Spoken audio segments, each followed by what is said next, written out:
Tanzania will never ever be the same again. The tide has turned in Tanzania. Hello family, welcome to this YouTube channel. It's a new channel and today we want to talk about something about Africa. We want to talk about what's happening in Tanzania. I know all of you have seen on news and everything, or you have heard rumors because even the Tanzanian internet was shut down. You may be asking yourself, what's really happening in Tanzania? Now, let me tell you, Tanzania is a beautiful country. It's a beautiful nation, a nation of culture, discipline, humility, strength, and Pan-African pride. It's a nation that gave us Julius Nyerere, one of Africa's fathers of dignity. Mwalimu Julius Kambarage Nyerere. And that is why many of you may not know, but at one time it was suggested that he be made a saint of the Catholic Church. And the reason was very simple. This was a man who had ideas. This was a man who had clarity of thought. This was a man who could see the future almost with the exactitude of a Jewish prophet. This was a man who had the humility, almost like the humility of the carpenter of Nazareth. This was a man who loved his country. He made mistakes, and when he made them, he realized and corrected them. That is his greatness. This is a man who found 120 plus ethnic groups and welded them into one nation, so that Tanzanians speak with one voice. Nation that it's a quality nation. But today Tanzania stands at the crossroads between democracy and silence, between a future led by people or a future controlled by fear. Today it is standing between a government that listens and a system that commands obedience. And Africa is watching. Africa is watching because the struggle of Tanzania is the struggle of Africa. And the rise of Tanzanians' youth is part of the global Black awakening. Tanzania will never ever be the same again. The tide has turned in Tanzania. The consciousness, the collective consciousness of the people of Tanzania is finally going to determine what happens next in that great African country. They are not just protesting, they are demanding freedom. They are not requesting for their freedom.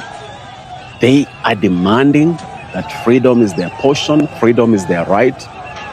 And finally they're saying, Tosha, enough is enough.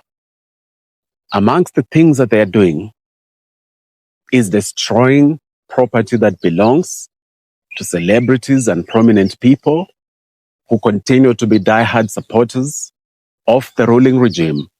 The people of Tanzania are saying, we created you celebrities and we are now going to destroy you.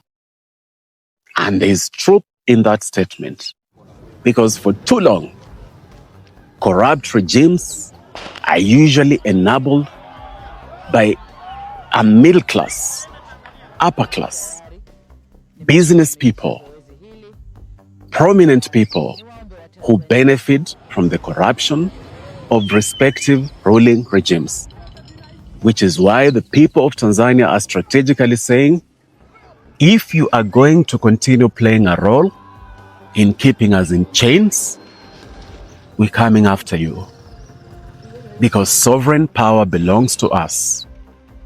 So don't say that they're breaking any law. They're simply using their power to ensure that their constitutionally guaranteed political freedom, their constitutionally guaranteed freedoms can be protected. Yesterday, the people of Tanzania, by and large, did not legitimize an election that was deeply flawed. They refused to play a part in that. They completely refused to do that, which is why the voter turnout was completely dismal. Many of them went as far as destroying those polling stations. Now, I will never be a proponent of violence, and I am not defending any violence. All I'm saying is that sovereign power is vested in the people, and from time to time, the arc of history demands that they wield that power in ensuring that the political leaders who are their servants and not bosses actually do their bidding, because the people are the boss. Now, let me begin by honoring the Tanzanians foundation. This is a nation whose independent spirit did not come from compromise. It came from conviction. Nyerere believed in people's power, not foreign influence, not political games, not intimidation wrapped in peace. He built Tanzania on union, discipline, and African self-respect. He fought to keep the country united across tribes and religions, and he believed that that government should serve the people. Nchi ya Watanzania, not to rule over the people. This is the spirit of Tanzania, or this is how Tanzania was built. Respect, unity, and people's power. When we speak today, we do not speak against Tanzania. I speak for Tanzania. I speak for a nation that Nyerere dreamed of. I speak on a nation that we all believe is a good nation. But today, many Tanzanians feel the shift. A tightening shift, a quiet pressure.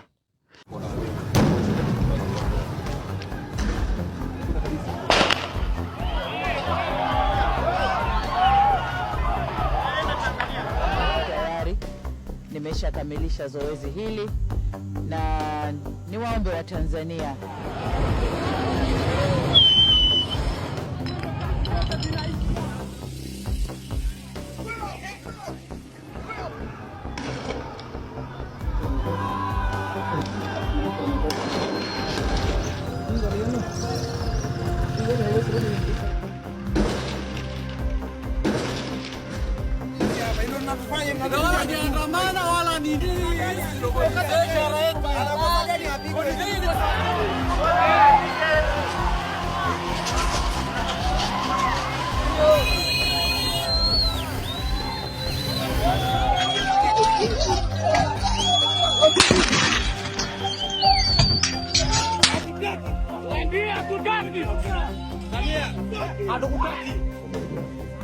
pamoja na hotuba yako pia utatoa taarifa juu ya utaratibu.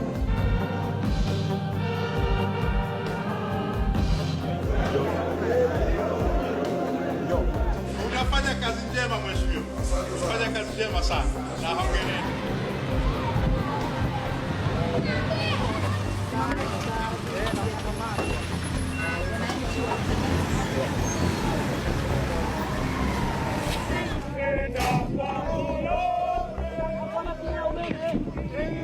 They feel it.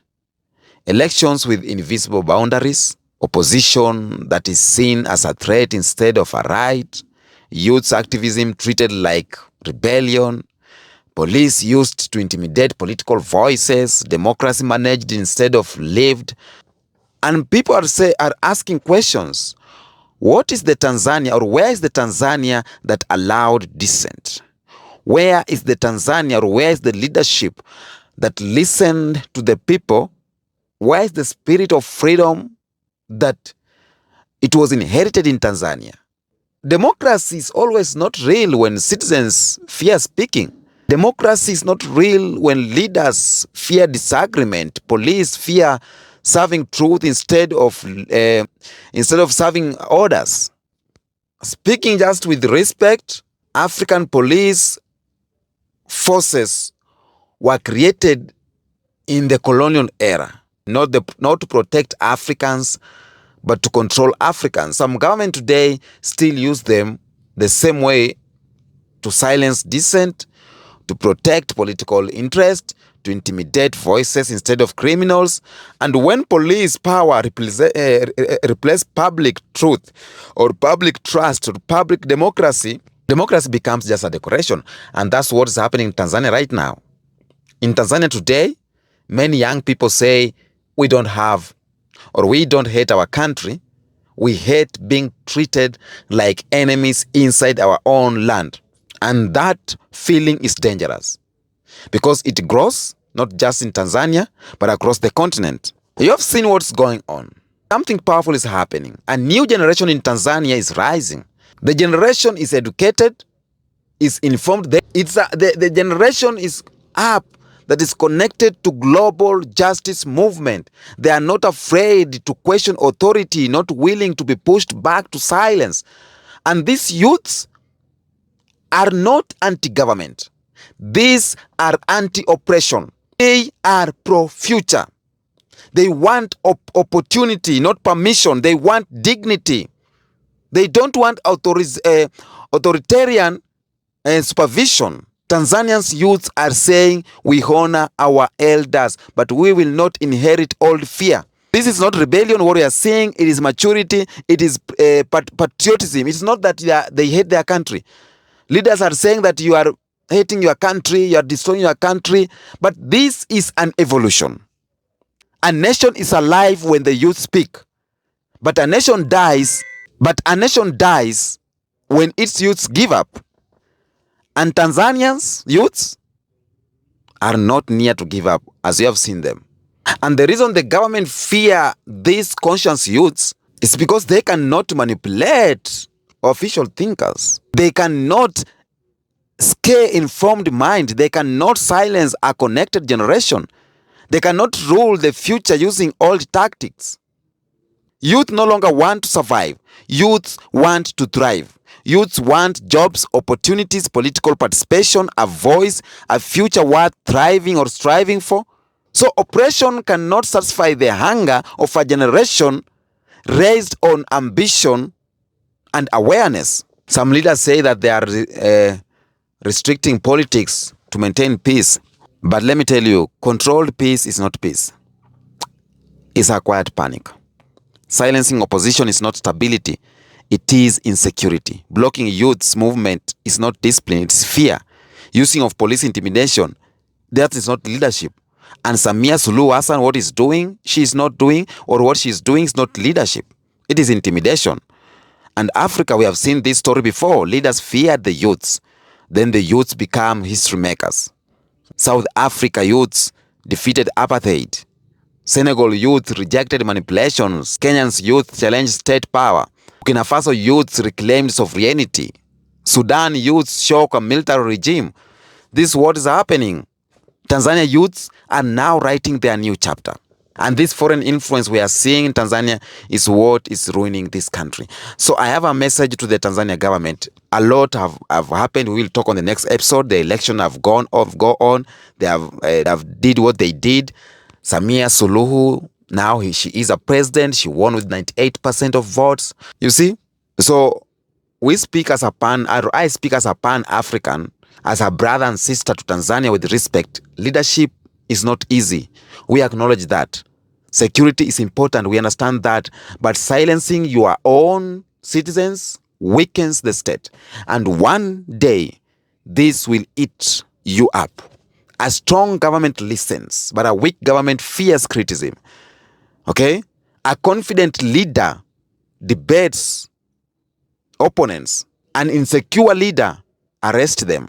Africa does not need rulers. Africa needs guardians of democracy. Listen to the youth, not your inner circle. Listen to the streets. Don't listen to the echo chambers. Listen to the people, because power without people is empty. This is happening in Tanzania. Please watch the next episode, because we are going deep what the Gen Z are doing. Gen Zs of Tanzania, they are doing good job. Until next episode, peace out.